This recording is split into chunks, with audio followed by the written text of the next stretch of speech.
Hey, my name's Hunter Sills, and today I'm going to be presenting my SDG 4. I did Japan as my country, and with response to SDG 12, responsible consumption and production. So let's look at Japan and the U.S. I based it off of three sort of uh,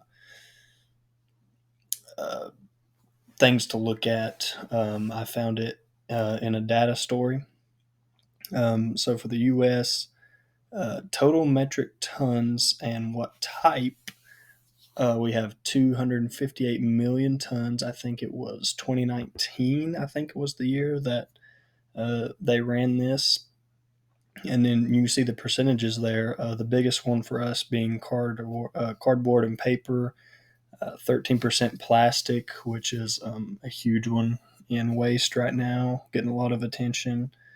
Um, Now let's look at the total for Japan on the other side. 4.4 million tons was theirs. 36% of theirs was food and organic. 33% was paper and cardboard, and 11% plastic. So paper and cardboard, very very similar between the two countries.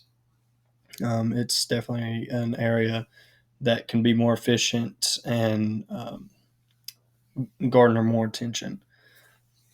For the disposal, Um, the U.S. operates over half on landfill and doing it that way. 34.6% recycling. What is interesting for Japan, they're the complete opposite. They do all theirs pretty exclusively by incineration, and only 5% comes from recycling, which I found just eye opening. And then the daily trash per capita, what this is how many pounds of municipal solid waste does one person in the whole country um, produce a day? And for the U.S., every person produces about 5 pounds of that waste per or every day, which is a staggering number when you really think about it. And then for Japan, it's a little over 2 pounds per person every day. This is just the graphics here. This is the total metric tons for each country. On the left, you got the US, and then the right, you got Japan. And then you can see the graphic here, paper and cardboard eat up a big chunk for both countries.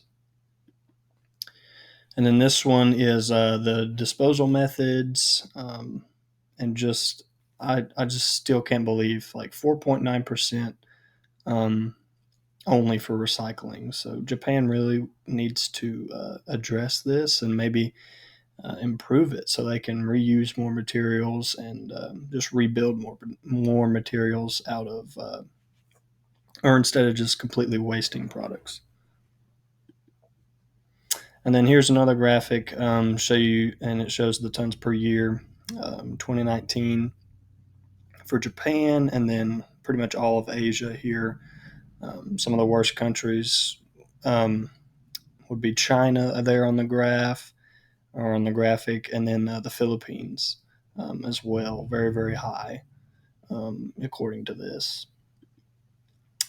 So how can IoT help Japan in their SDG 12?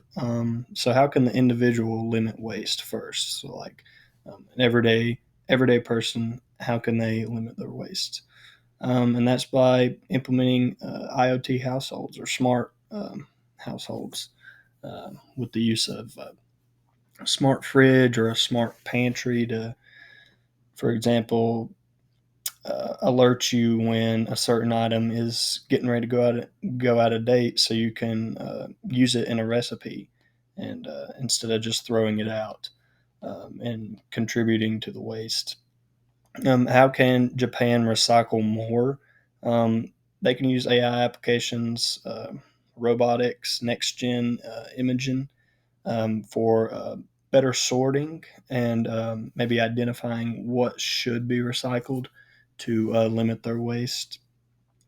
And then, how can Japan cut waste? I said digital twin models for manufacturing and retail, because this is two of the biggest industries, I guess you would say, that contribute to waste.